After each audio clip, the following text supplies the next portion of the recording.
Assalamualaikum warahmatullahi wabarakatuh. Saya Adi Brubiad, dosen IAIN Syekh Nurjati Cirebon, pengampu mata kuliah studi Al-Quran. Dalam pertemuan ketiga ini, mari kita simak presentasi dari kelompok pertama mahasiswa Fakultas Tarbiyah jurusan Bahasa Inggris semester pertama dengan tema Sejarah Kodifikasi dan Pengumpulan Al-Quran dalam video berikut ini.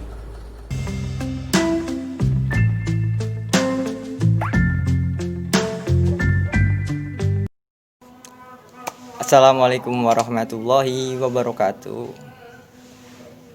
I'm Wildan. My complete name is Ahmad Wildan. You can call me Wildan. I'd like to give you explanation about codification of Al-Quran. Nah, actually sebenarnya sih kodifikasi itu sebenarnya apa sih secara etimologi?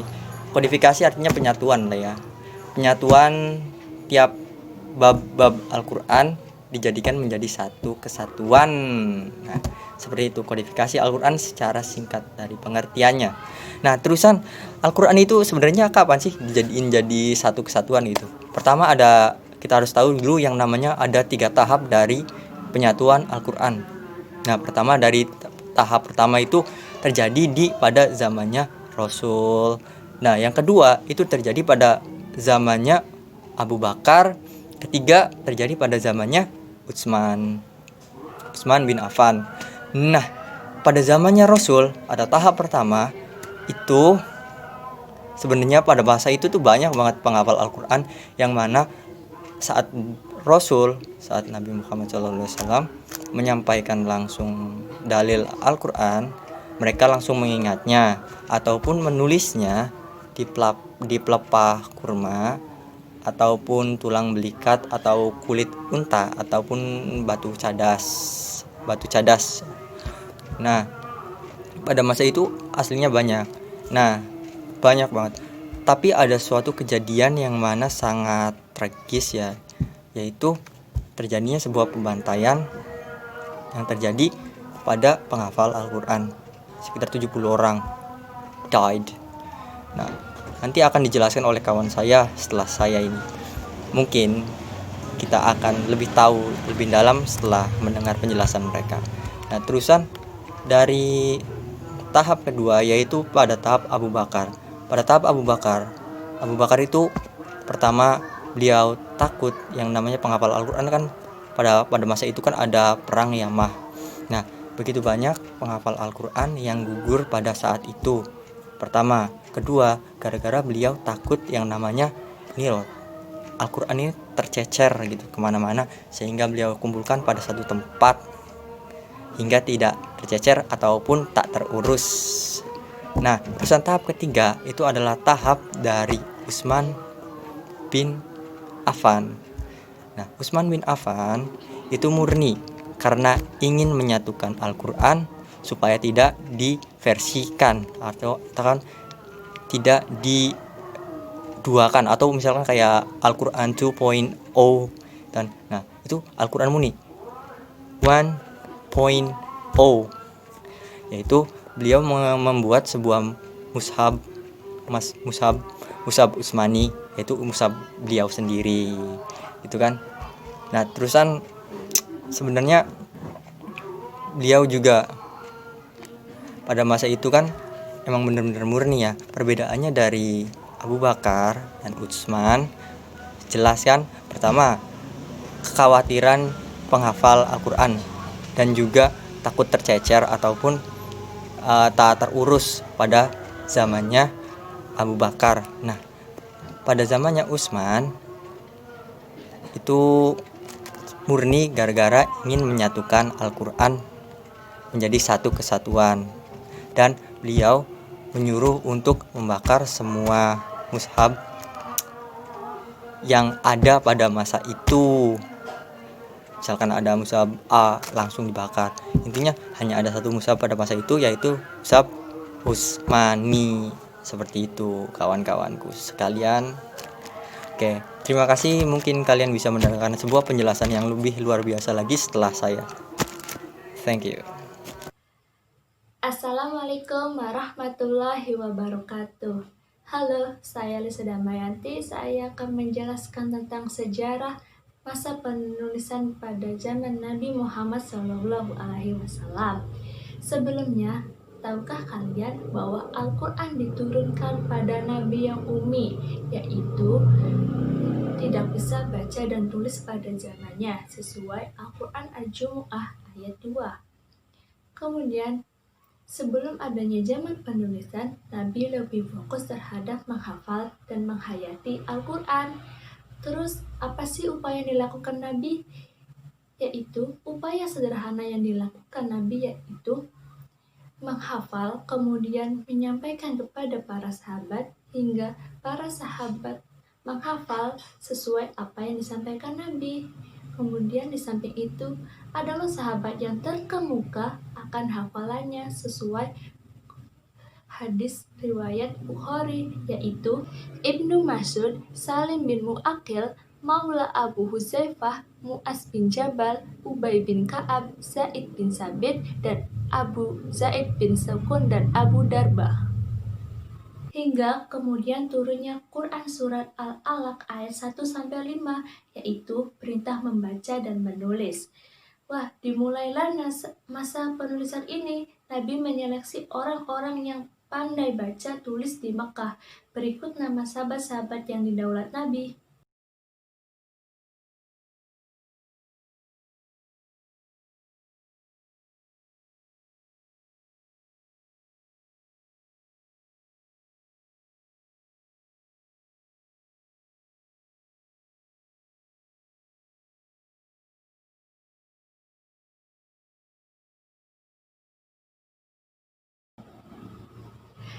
Dari banyaknya sahabat yang didaulat Nabi, ada 2 sahabat yang banyak menulis.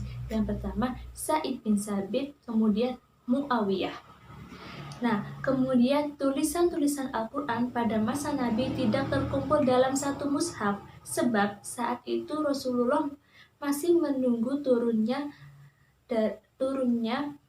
wahyu dari waktu ke waktu, hingga berakhir masa turunnya, yaitu dengan wafatnya Rasulullah.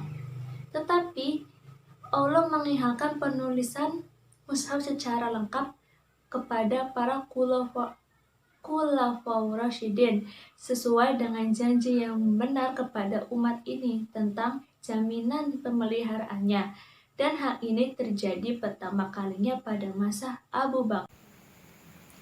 Pengumpulan Al-Quran pada masa khilafah Abu Bakar Asy-Siddiq. Terdapat beberapa hal yang melatar belakangi pengumpulan Al-Quran tersebut. Salah satu hal terbesar yang melatar belakangi pengumpulan Al-Quran pada masa khilafah Abu Bakar Asy-Siddiq adalah terjadinya perang Yamamah sekitar tahun 12 Hijriah yang menewaskan beberapa umat muslim yang begitu banyak, dan yang menjadi sorotan adalah begitu banyak kaum muslimin para penghafal Al-Quran yang berguguran. Hal itu tentu saja menjadi kekhawatiran terbesar dari khilafah Abu Bakar Asy-Siddiq. Karena hal itu, Umar bin Khattab mengusulkan kepada Abu Bakar Asy-Siddiq untuk segera mengumpulkan Al-Quran. Karena ditakutkan Al-Quran, bila tidak segera dikumpulkan, akan berangsur-angsur akan menghilang. Atas dasar itulah Abu Bakar Asy-Siddiq menegaskan dan mensegerakan dalam pengumpulan Al-Quran tersebut. Dalam pengumpulan Al-Quran tersebut, terdapat beberapa hal yang perlu diperhatikan. Dalam kepengurusannya, Zaid bin Sabitlah yang dipercaya sebagai ketua umum dalam pengumpulan Al-Quran tersebut.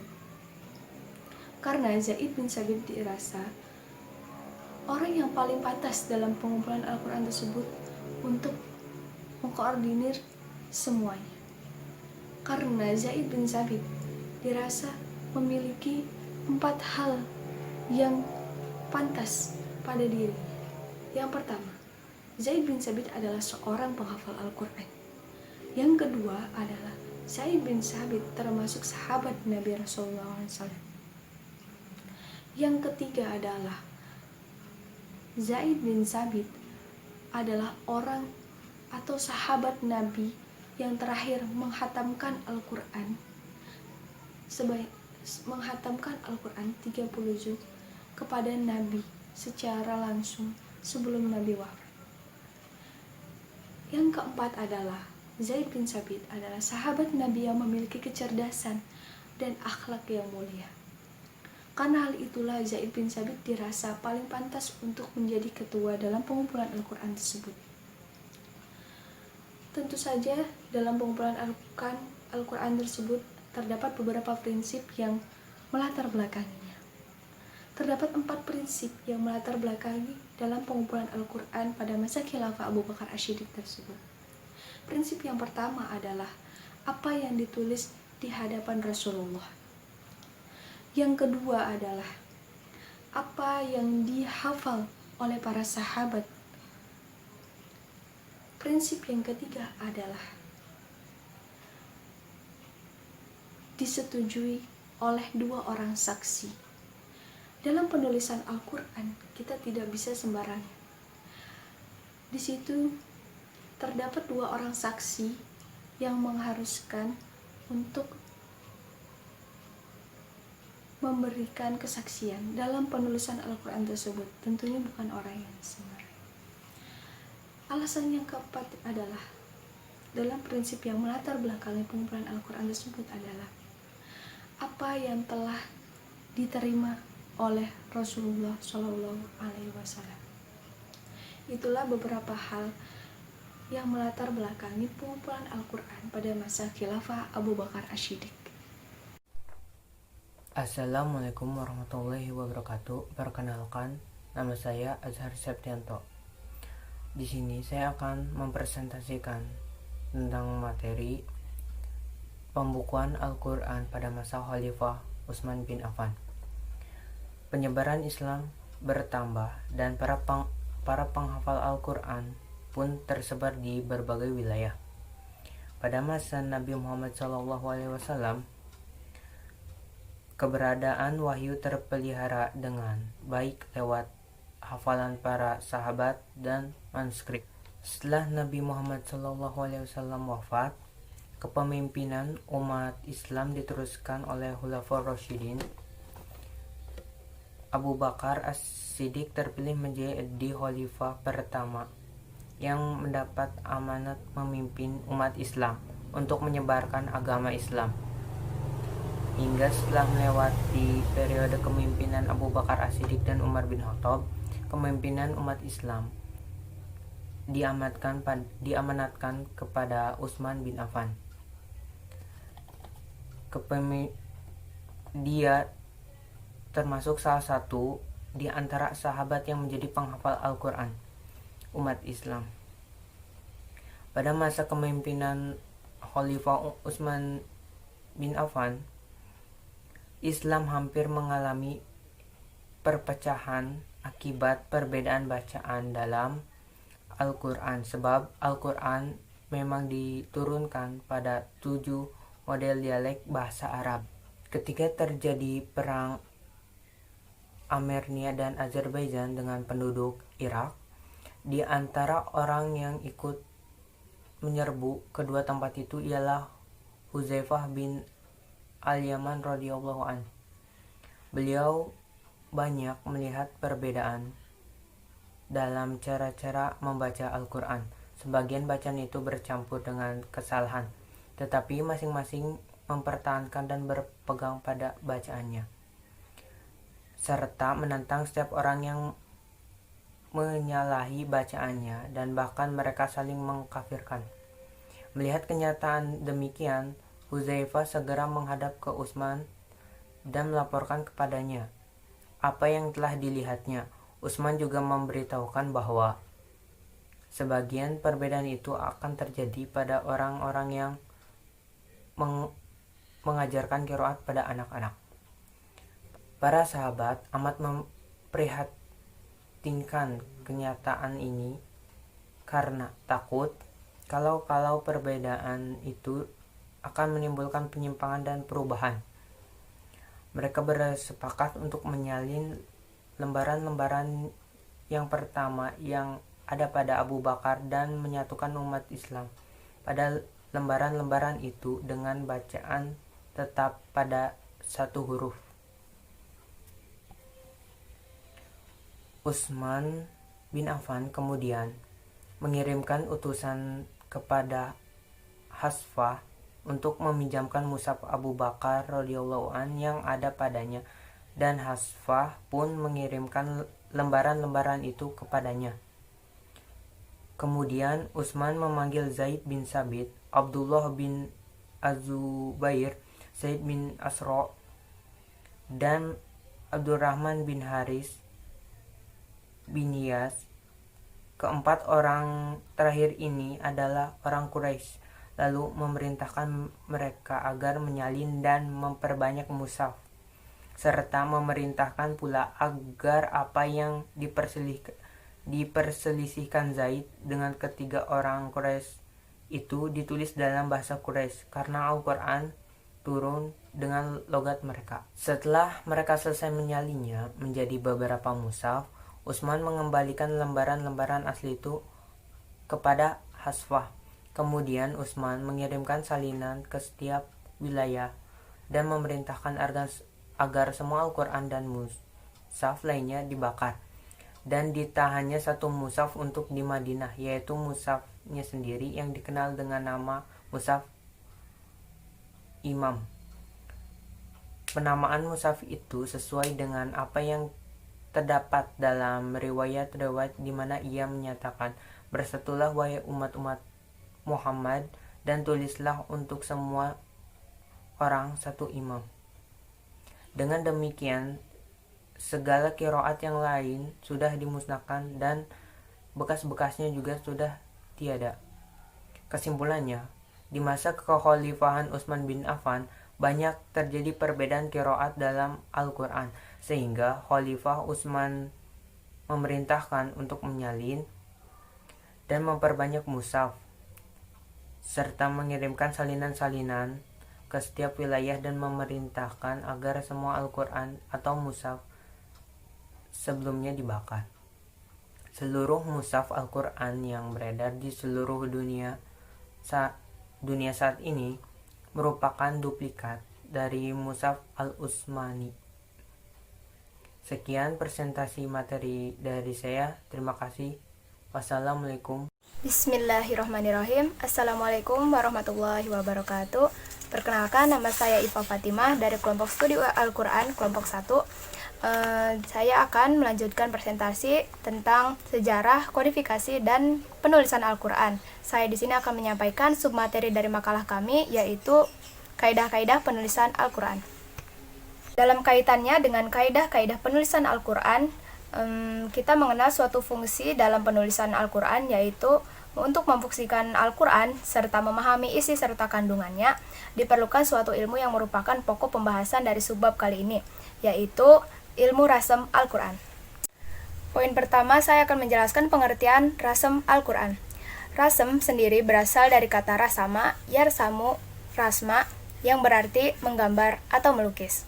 Kata rasem ini juga diartikan sebagai sesuatu yang resmi atau sesuai aturan. Adapun rasem yang dimaksud dalam isi makalah ini adalah pola penulisan Al-Quran yang digunakan Utsman bin Affan dan sahabat-sahabatnya ketika menulis dan membukukan Al-Quran. Penulisan Al-Quran sendiri pada zaman Nabi Muhammad dilakukan oleh para sahabat, baik secara penulisan maupun pengurutannya, dengan tujuan untuk menyatukan para muslimin pada satu macam mushaf, dengan menyeragamkan bacaan serta menyatukan tertib susunan ayat-ayatnya. Dalam kinerja penyalinan ayat-ayat Al-Quran tersebut, mereka mengikuti ketentuan-ketentuan yang disetujui oleh Khalifah Utsman. Di antara ketentuan-ketentuan tersebut ialah mereka menyalin ayat berdasarkan riwayat mutawatir, mengabaikan ayat-ayat mansukh, dan tidak diyakini sebagai untuk dibaca kembali di masa hidup Nabi SAW. Selanjutnya kita akan melanjutkan pembahasan ke poin ketiga dari submateri kali ini, yaitu pola hukum dan kedudukan serta pendapat ulama tentang rasem Al-Quran. Kedudukan Rasm al-Utsmani ternyata menjadi perselisihan di antara para ulama, dikarenakan pola penulisan tersebut hanya petunjuk Nabi atau hanya ijtihad di antara kalangan para sahabat. Di antara perselisihan tersebut ternyata dilatar belakangi oleh perbedaan pendapat di antara 3 golongan, yaitu sebagai berikut. Pendapat pertama datang dari kelompok jumhur ulama yang berpendapat bahwa pola Rasm al-Utsmani bersifat taufiki karena para penulis wahyu merupakan para sahabat yang ditunjuk dan dipercaya langsung oleh Nabi Shallallahu Alaihi Wasallam. Jadi tidak mungkin untuk mereka untuk memulai kesepakatan atau ijma yang berkaitan atau yang bertentangan dengan kehendak atau restu Nabi. Pendapat kedua datang dari kelompok yang berpendapat bahwa pola penulisan Rasm al-Utsmani tidak bersifat taufiki tetapi hanya bersifat ijtihad di antara para sahabat.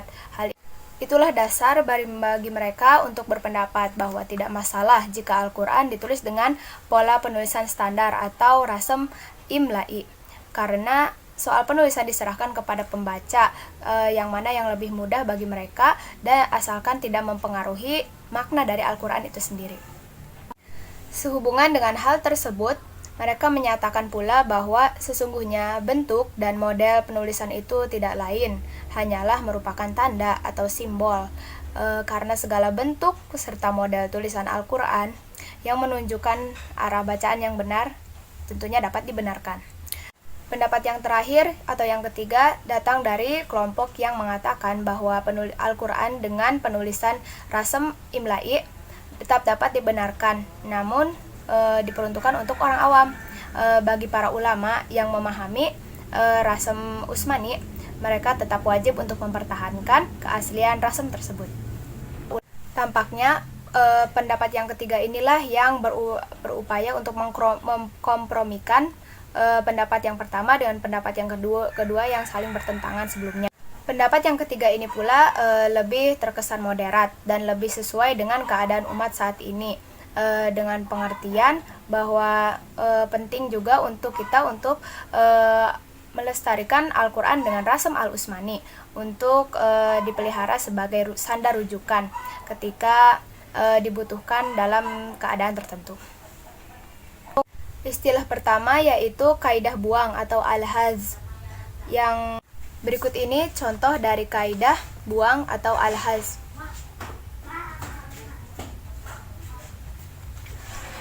Yang kedua yaitu kaidah penambahan atau al-ziyadah yang terdiri dari 4 penambahan huruf yaitu alif, waw, ya, dan ha dengan contoh sebagai berikut.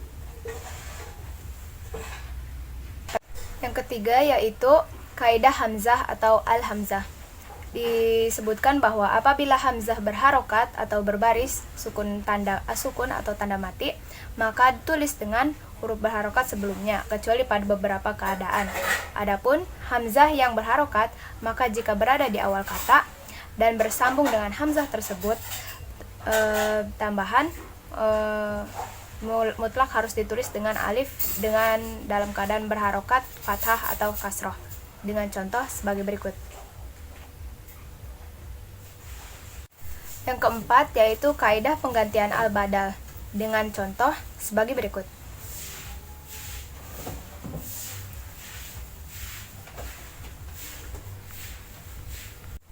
Yang kelima yaitu kaidah sambung dan pisah atau wasl dan fasl.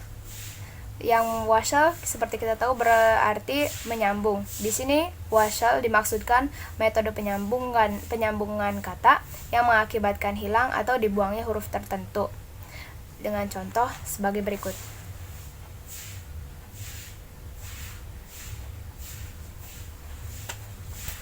Yang keenam yaitu kata yang bisa dibaca 2 bunyi, yaitu dengan contoh sebagai berikut. Maksudnya, kata maliki pada umumnya tidak terdapat alif walaupun dibaca panjang dalam riwayat Imam Hafs, karena kebanyakan qiraat membacanya dengan pendek. Bagian kelima sekaligus terakhir yaitu antara Rasm Utsmani dan Rasm Imla'i. Seperti yang kita ketahui, Rasm Usmani, yaitu cara penulisan yang terdapat dalam yang tidak sama dengan cara penulisan yang umum digunakan dalam aturan-aturan imla bahasa Arab.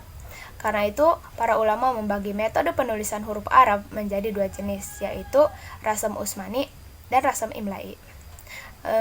Jenis yang pertama khusus digunakan untuk penulisan ayat Al-Quran sesuai dengan mushaf Usmani. Yang kedua, ialah aturan baku yang umum digunakan untuk penulisan kata-kata Arab sebagaimana ia diucapkan. Sekian yang dapat saya sampaikan. Terima kasih. Wassalamualaikum warahmatullahi wabarakatuh.